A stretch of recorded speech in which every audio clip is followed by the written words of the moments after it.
मिला। इस अवसर पर बचपन से ही जिनका मुझे सानिध्य और आशीर्वाद मिला, आदरणीय मेरे गुरुजी जगत गुरु शंकराचार्य राजराजेश्वर आश्रम जी, निरंजनी पीठाधीश्वर आचार्य महामंडलेश्वर स्वामी कैलासानंद गिरी जी, श्री महंत रविंद्रपुरी जी अध्यक्ष अखिल भारतीय अखाड़ा परिषद, अखिल भारतीय अखाड़ा परिषद के महामंत्री श्री हरिगिरी जी महाराज, महामंडलेश्वर श्री बालकानंद जी महाराज, स्वामी प्रेमगिरी जी महाराज, भूरी वाले बाबा जी हमारे कश्मीर सिंह जी, महामंडलेश्वर ललितानंद गिरी जी, निरंजनी अखाड़ा, मंच पर उपस्थित विराजमान सभी हमारे पूज्य संतगण, उत्तराखंड सरकार में मेरे साथ कैबिनेट मंत्री आदरणीय स्वामी यतीश्वरानंद जी, हमारे शिक्षा क्षेत्र के लोकप्रिय विधायक आदरणीय राजेश शुक्ला जी, हमारे वरिष्ठ नेता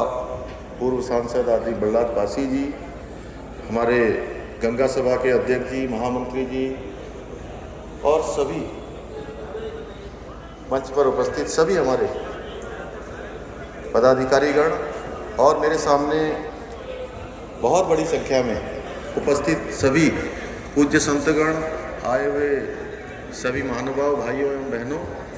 उपस्थित पत्रकार मित्रों, छायाकार बंधुओं, मैं अभिभूत हूँ कि आज सभी एक साथ इतने सारे पूज्य संतों का यहाँ पर आशीर्वाद लेने का अवसर प्राप्त हो रहा है। इसके लिए मैं हमारे निरंजनी पीठाधीश्वर महामंडलेश्वर आदरणीय कैलासानंद जी महाराज का, रविंद्रपुरी जी का, हरिगिरी जी का,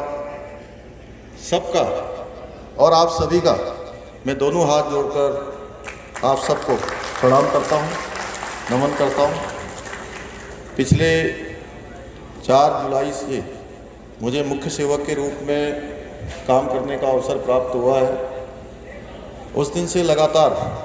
मेरी कोशिश रही है कि जो हमारी सनातन संस्कृति है, सनातन पद्धति है, हमारे धार्मिक संस्थान हैं या हमारे धार्मिक क्षेत्रों में काम करने वाले पूज्य संतगण, सभी का आशीर्वाद लो, सभी का आशीर्वाद लेकर जो उनकी सोच है, उनकी सोच के अनुसार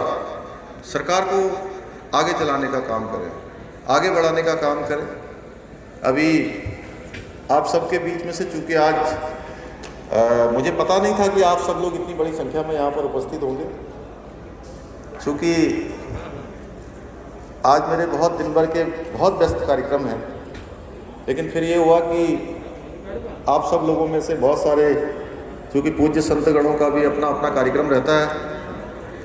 सभी संतगण लगातार अपने प्रवास में रहते हैं, जगह जगह उनके अपने कार्यक्रम लगे होते हैं। तो फिर ये बना कि बीच में, चूँकि आज दिन भर के पहले से कार्यक्रम निर्धारित हो चुके थे, लेकिन मैं आपको सच बताऊं, जब कभी भी अभी जब से मैं मुख्य सेवक के रूप में काम कर रहा हूं, कम से कम 15-20 बार बाद मेरा हरिद्वार आना हो गया है और उससे पहले तो सैकड़ों हजारों बार हरिद्वार आना हुआ है और इस पवित्र भूमि में आना हर बार अपने आप में सौभाग्य होता है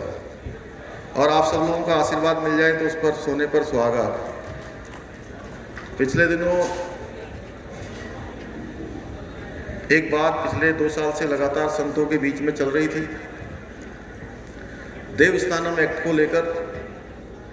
और मैं 4 जुलाई को जैसे ही मैंने मुख्य सेवक के रूप में काम करना शुरू किया तो विभिन्न संतों के माध्यम से, हक हकूकधारियों के, हमारे महापंचायत के लोगों के द्वारा, उस क्षेत्र के हमारे जनप्रतिनिधियों के द्वारा, धार्मिक संगठनों के लोगों द्वारा, सामाजिक संगठनों के द्वारा, सभी प्रकार से एक बात आ रही थी कि इस एक्ट में बदलाव होना चाहिए, इस एक्ट को वापस लिया जाना चाहिए। तो मैंने आते ही सबसे पहले हमारे जो वरिष्ठ नेता हैं मनोहर कांत ध्यानी जी, उनकी अध्यक्षता में एक हाई पावर कमेटी का गठन किया और उस हाई पावर कमेटी ने लगातार 3 महीने तक काम किया। 3 महीने तक उन्होंने काम किया, बहुत सारी रिपोर्टें बनाई, उसमें अलग अलग सबके मत आए। किसी का मत था कि इसमें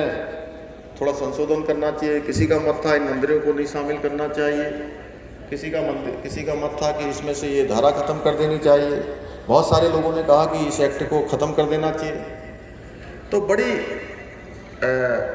विचित्र प्रकार की स्थिति थी, उसमें से रास्ता निकालना भी कठिन था, क्योंकि बात इतनी आगे बढ़ गई थी, पक्ष विपक्ष दोनों प्रकार के हो रहे थे। लेकिन मैं मनोहर कांत ध्यानी जी का भी धन्यवाद करना चाहता हूँ कि उन्होंने अपने उसमें सुझाव भी लिखे, दोनों प्रकार के उनके सुझाव आए। उसके बाद हमने मंत्रिमंडल की उप समिति बनाई और मंत्रिमंडल की उप समिति ने अपनी संस्तुति दी और उसमें उन्होंने जिस प्रकार से भी जो रिपोर्ट आई थी, उसी रिपोर्ट